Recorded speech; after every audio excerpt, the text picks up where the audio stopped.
Good afternoon, John. Hey Marty, how you doing? Marty Good. Keller. John Donovan.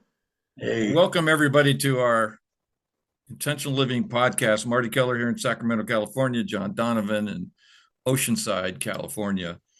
And this is our weekly podcast where we discuss how can we break patterns of behavior when we are convinced that we could be doing things differently and we don't seem to be able to do them differently. And so we feel this split between our thoughts and our bodies. And sometimes we may even feel like our bodies are being run by somebody else. So I may have a thought mm, that, like mhm. one of your great examples is I find myself in the middle of an argument and then I realize that I'm on the wrong side of the argument and I keep up the side of the argument I started out on anyway. Because Yeah, there's something that feels good about being in that position. Uh, or it could be the opposite. It could be a behavior that I'm unable to initiate. Like I may say, I drink too much and I'm not going to take another drink. And I find myself taking a drink anyway. yep, So yep. what we That do was here, what we discuss here in this podcast is the intentional living practice that John developed over the past 25 years. And I've been participating with him in the last 15 years or so, where we actually can identify those patterns of behavior. We can, as John likes to say, we can demystify those patterns of behavior and we can create new ones. The mhm. fact that many of us feel caught in these compulsions or what feels like compulsions does not mean that we're doomed to be in those compulsions. So the intentional living practice, which is something that John facilitates meetings on, so do I on a weekly basis, and we'll talk about how you can join later, is a way for all of us to create new patterns of behavior, to change the ones that we don't like and apply and manifest those that we do. So Yeah, that's the intentional living podcast. Did I get that right, John? you got that right. Um, um, Things that used to baffle us will um, make sense now. Yeah. Yeah. Well, we were chatting before the podcast, and one of the things that um, is a struggle for all of us is to make meaning of life, and or what made me think of that is you just use the word make sense of life. Hmm. And what I find is someone who's engaged in this practice on a regular basis and facilitate meetings of people who are working on this practice, that sometimes we have to suspend our need for things to make sense in order for us to experience something different. So one of the principles that we came up with is it doesn't have to make sense. Right. And particularly this comes when I'm struggling with uh, identifying a pattern of behavior that I feel uh, that shows up as a compulsion. That thing I was talking about, I feel compelled to do something, even though in my mind I say, don't do that. And I still do it anyway. I Right. think that people who have drug addictions or alcohol addictions understand this one pretty fundamentally. Yeah. Yeah, they do. How Yeah. frequently do we say, I'm not going to do that? Or someone who has a food addiction, I'm not going to eat that cookie. And the next thing I know, there's a cookie in my mouth. It's like, Yep. how did that happen? How did that happen? Um, So when we start doing the accountability practice, sometimes our minds don't get what our subconscious is up to. And so sometimes people feel a little at sea because the initial explanation of what's going on doesn't make sense compared to our history. right. Like if I say, um, I feel compelled to eat that cookie because somewhere in my subconscious, I want the reward that comes from eating that cookie. It's easy to go, that doesn't make any sense because my conscious mind says that's not good for me. And the results don't back it up because after I ate the second, third, fourth, fifth, I start beating myself up and I'm miserable. Um, and I see myself as weak or have to come up with a reason. This is that need to understand. Right. Um, Einstein said, you cannot solve problem with the consciousness that created the problem. The last part of his statement is, you must look for something new. And I spent my first half of my life trying to figure out why, not so much why I did what I did, because I was pretty cool. I was a nice guy, but trying to figure out why other people did all the things they did. Right, right. And Why is everybody instead of, else so screwed up? yeah, why is everybody else? So when I'm first presenting this material about how patterns of behavior work, it doesn't make sense. Everybody comes in. I went into my recovery with a frame of reference, an idea of how life was, point of reference.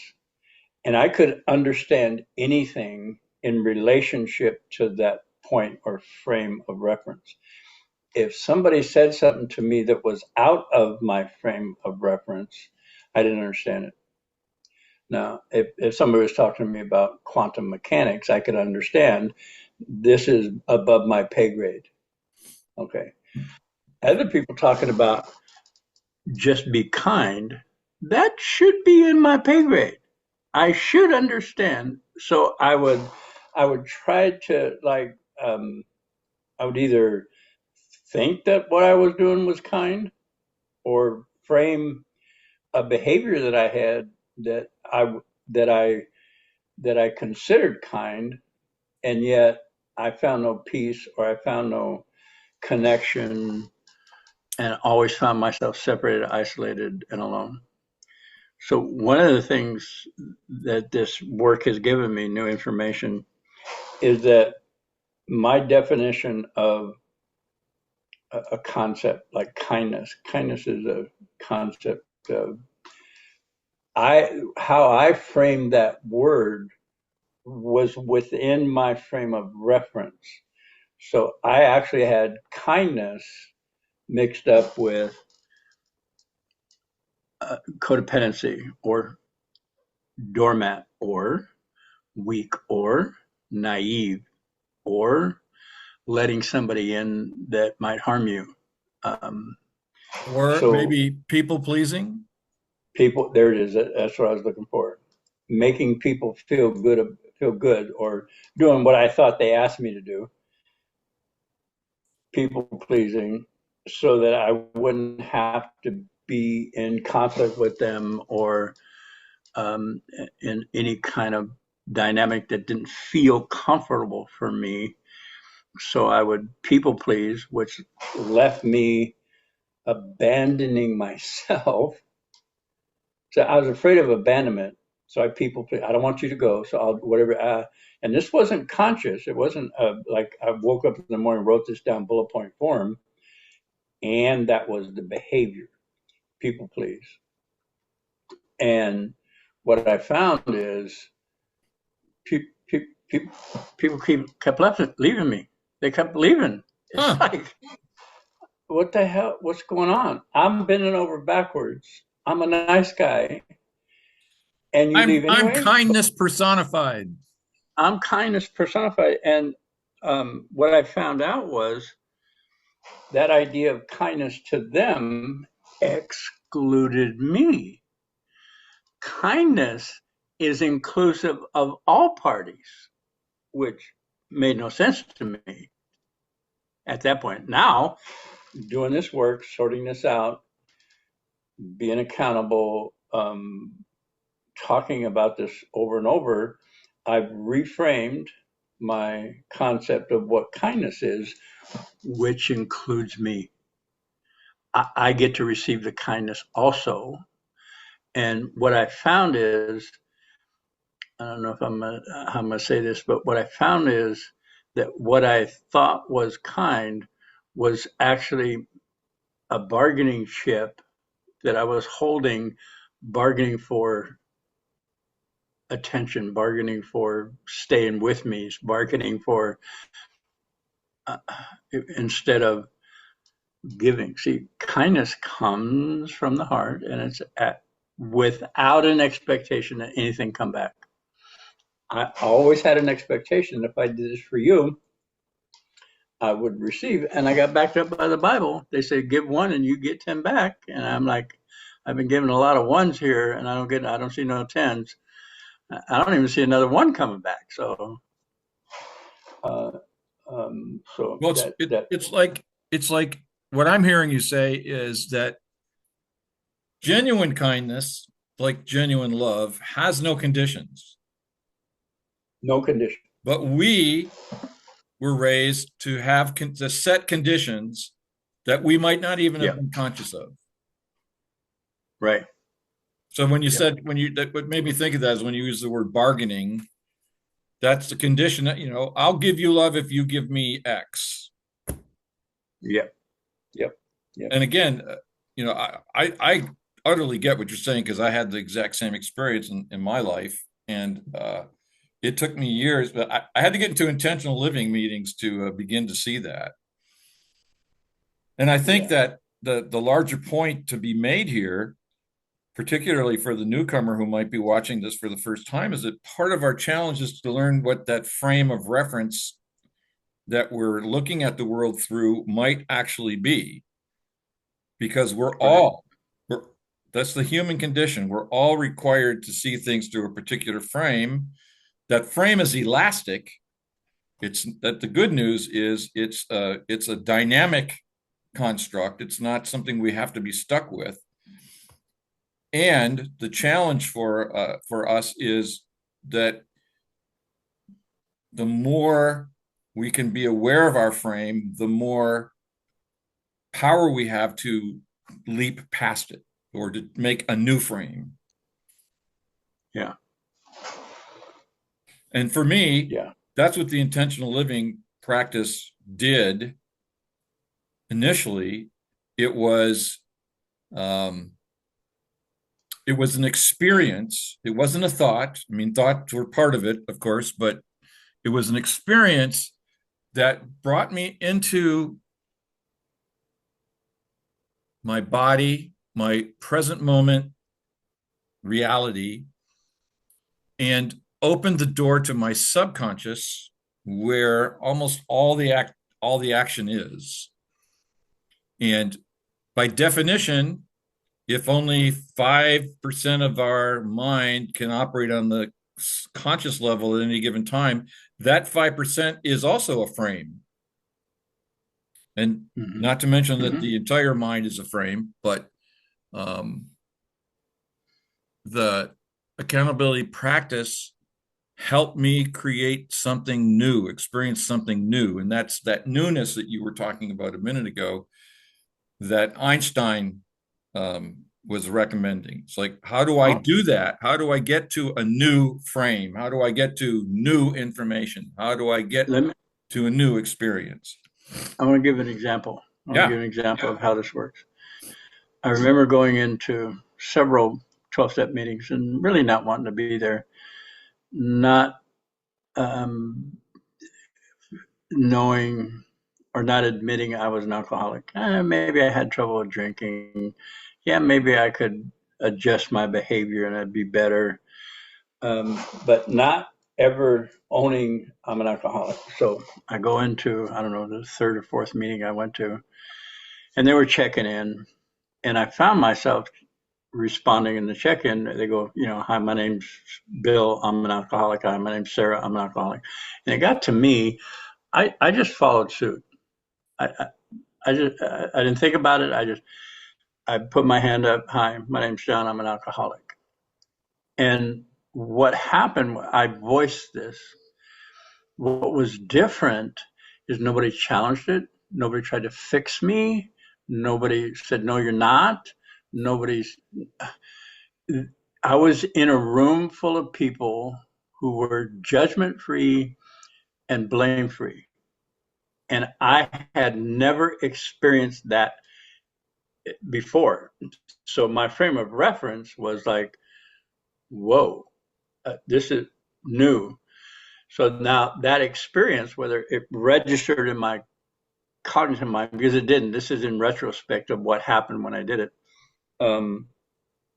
It registered in my frame of reference, which increased it just a little bit or put a crack in the frame Sure.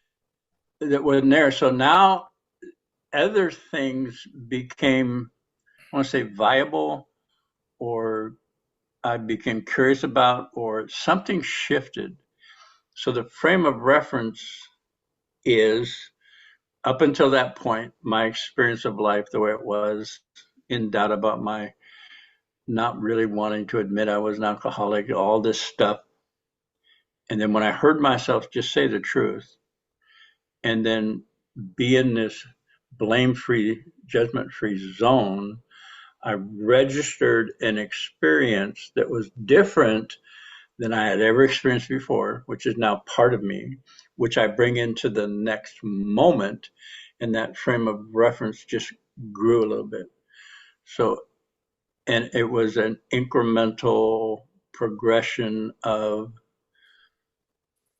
not drinking. I mean, for when I first got into recovery, it wasn't my intent to quit drinking forever. Modify, change a little bit, drink right, drink in a way that I, wouldn't be a blackout, not stop. And then over a period of time with this new experience, I just stopped. And that now, from that moment to now, it's been 37 years. And in that 37 years, I'm immersed in this recovery process. First 20 years, a lot in 12-step, and then into what I now call second level, learning about Weber, learning about John Bradshaw, listening to people talk about this catastrophic epidemic of either suicide, alcoholism, drug abuse, and adding new experiences to myself. And without really having to understand what was going on, I was growing through accumulating experiences that sometimes I can't articulate. Other times I really can't tell you what happened. I can tell you where I am now. And I've had these numerous experiences that were different than my childhood experience. Like in my household, my dad was a raging alcoholic, but nobody said that. You got a problem with drinking, Mike. You got a problem with drinking, Mike. When you drink, you get mean.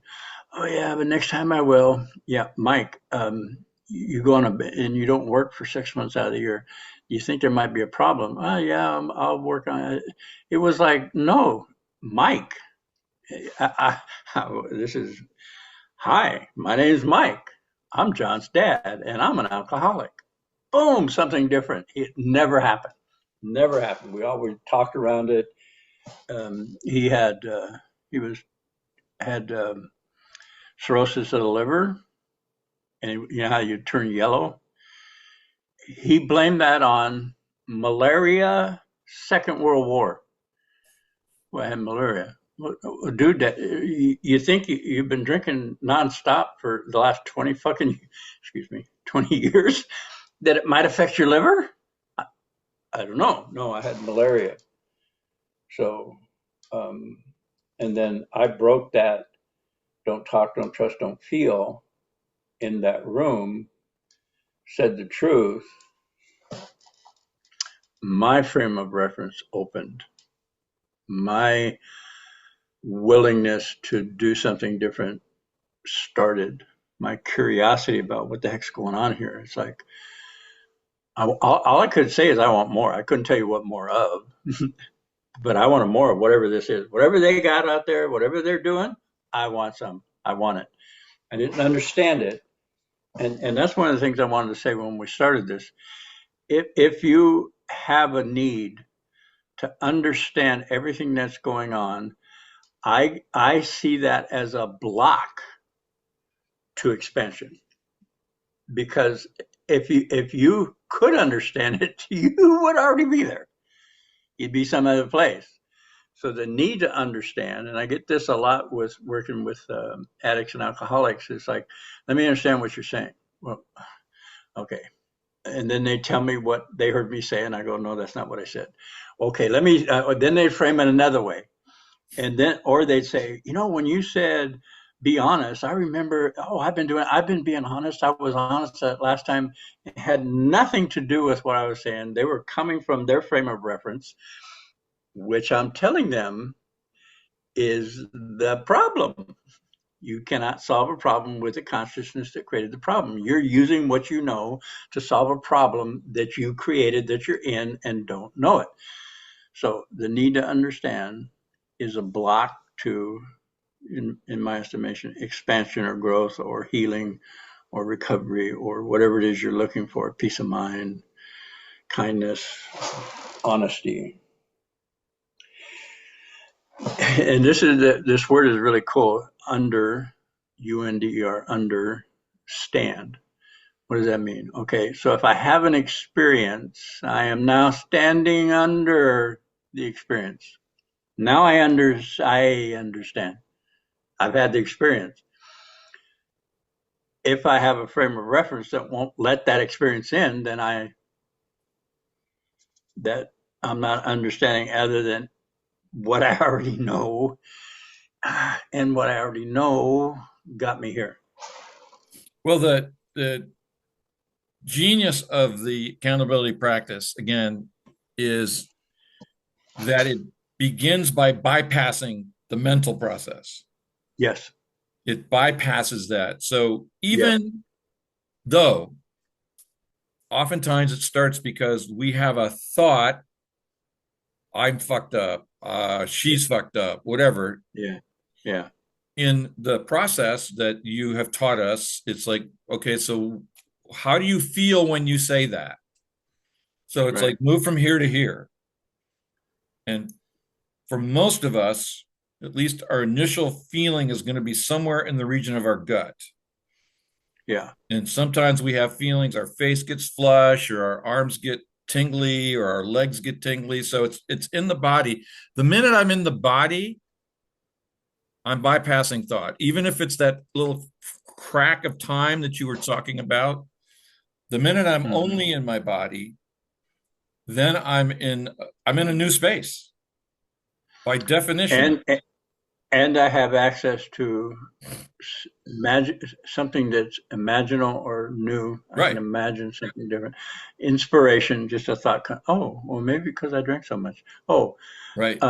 Inspiration or intuitive. In other words, I'm acting out of this space of I'm doing it. I'm not trying to figure out how to do it well or do it better. I'm simply doing this intuition.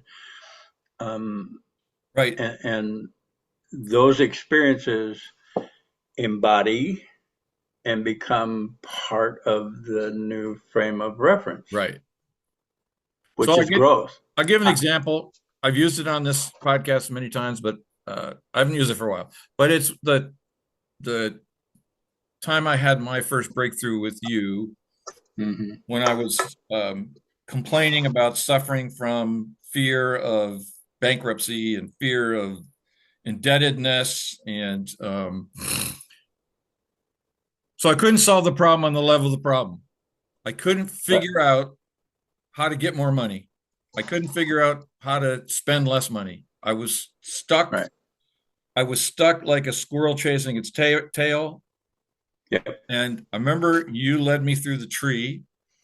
How does it feel? How are you feeling? And then you said, are you willing to consider the possibility that you like being in debt? And so to my conscious mind, that made no sense. No. I don't like being in debt. Of course, I don't like I can't go to sleep at night. All that kind of stuff. Of course. And based on what you said, because I was in my feeling body when you asked that question, I had an intuitive hit, like a disembodied angelic voice going, of course I like being in debt. Of course. Of course. Similar to that feeling you had when you said I'm alcoholic. Yep. I could have just said I'm a debt junkie. Right.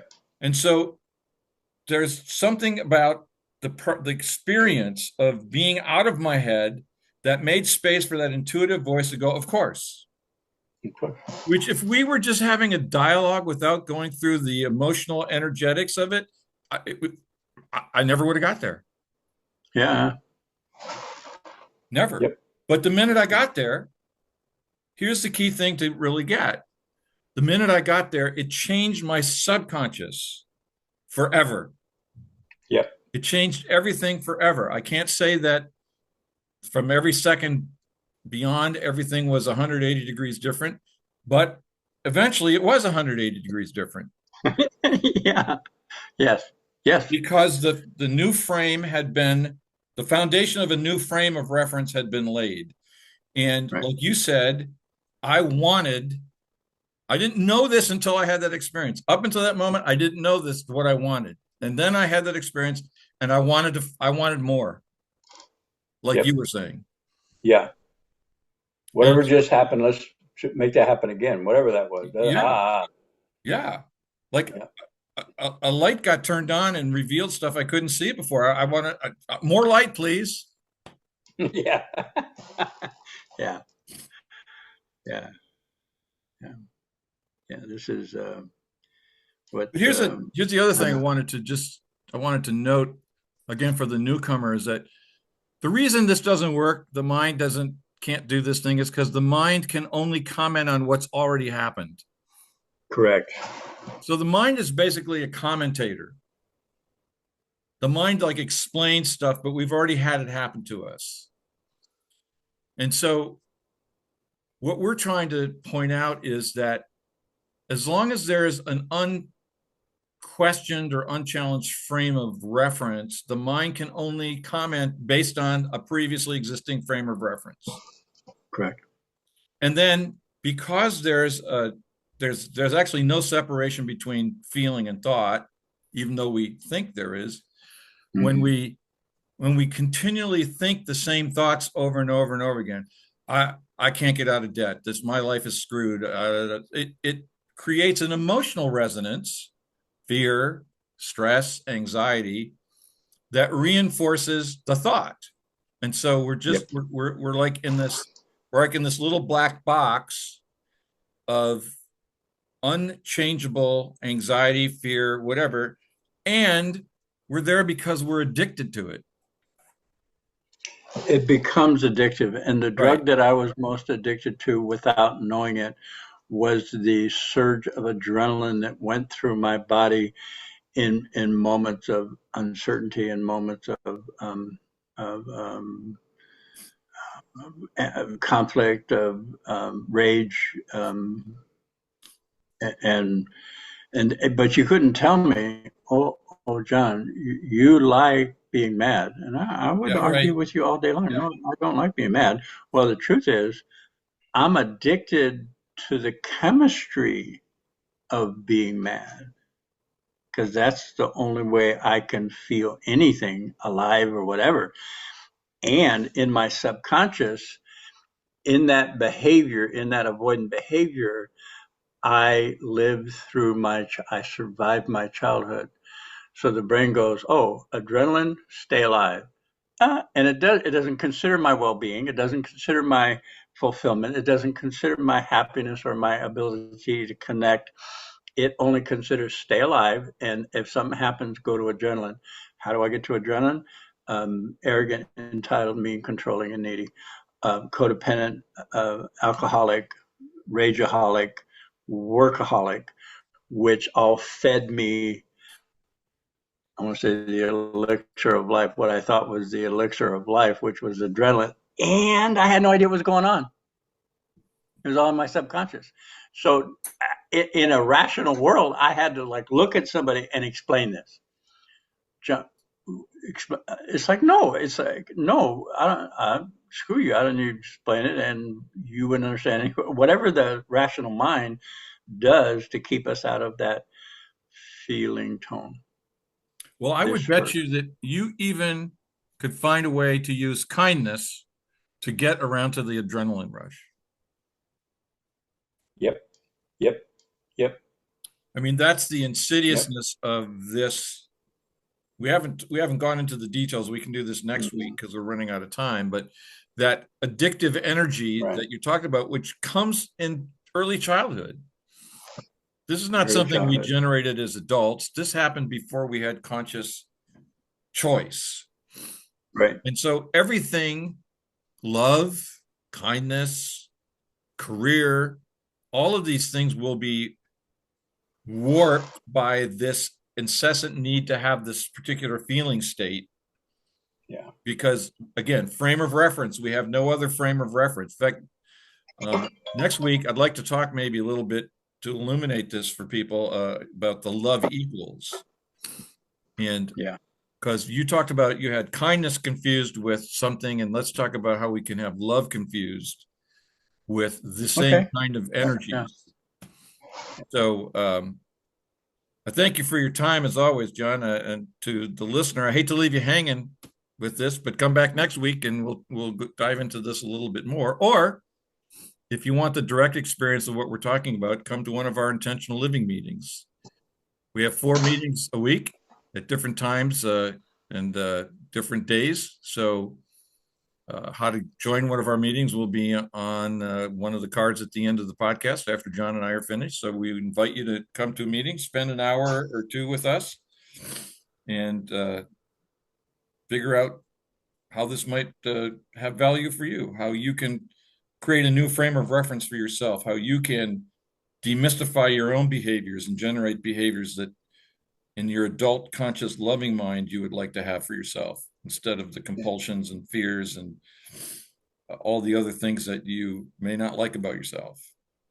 Okay. So with that, John, as always, if you'd like the last word, please feel free.